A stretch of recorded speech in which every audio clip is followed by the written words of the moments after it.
বিপুল উৎসাহ উদ্দীপনার মধ্য দিয়ে কানাডায় পালিত হয়েছে ১৫৭তম কানাডা ডে। দেশটির জন্মদিনে পুরো কানাডাবাসীর মধ্যে ছিল দেশটির প্রতি অকৃত্রিম ভালোবাসা। বছরের বেশিরভাগ সময় বরফাচ্ছন্ন থাকা কানাডার জন্মদিনে বিশ্বের বিভিন্ন দেশের সাথে অনাড়ম্বর ব্যাপক আয়োজনে যোগ দেয় প্রবাসী বাংলাদেশিরাও।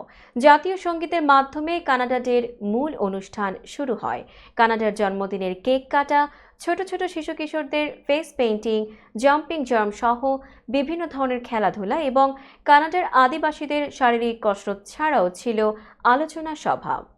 অটোয়ার লিব্রেটন ফ্ল্যাট পার্কে ছিল বেশ কয়েকটি আকর্ষণীয় কার্যক্রম ও অনুষ্ঠান, যার মধ্যে ছিল ফ্লাই পাস্ট।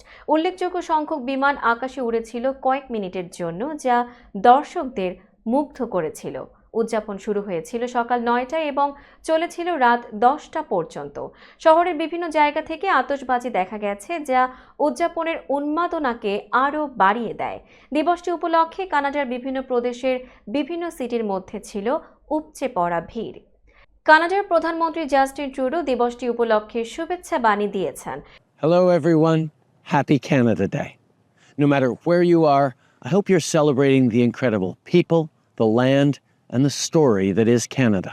তিনি আরো বলেন, আমাদের স্বাধীনতা ও অধিকার নিশ্চিত নয়, এগুলো আমাদের প্রতিদিনের প্রচেষ্টার ফল। আমরা একসাথে এমন একটি দেশ গড়তে চাই যেখানে সবার ন্যায্য সুযোগ থাকবে। তারা কে, কোথা থেকে এসেছে, কিভাবে প্রার্থনা করে বা কাকে ভালোবাসে তা বড় বিষয় নয়।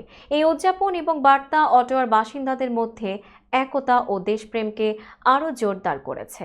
উল্লেখ্য, কানাডা বিশ্বের প্রথম মাল্টিকালচারিজমের দেশ হিসেবে ঘোষণা দেয়, যার মূল মন্ত্র সব নাগরিকের সমান অধিকার ও দায়িত্ব, যার ফলে দেশটির জন্মলগ্ন থেকে এ পর্যন্ত ২০ মিলিয়নেরও বেশি লোক অভিবাসী হয়ে দেশটিতে এসে স্থায়ীভাবে বসবাস করছে।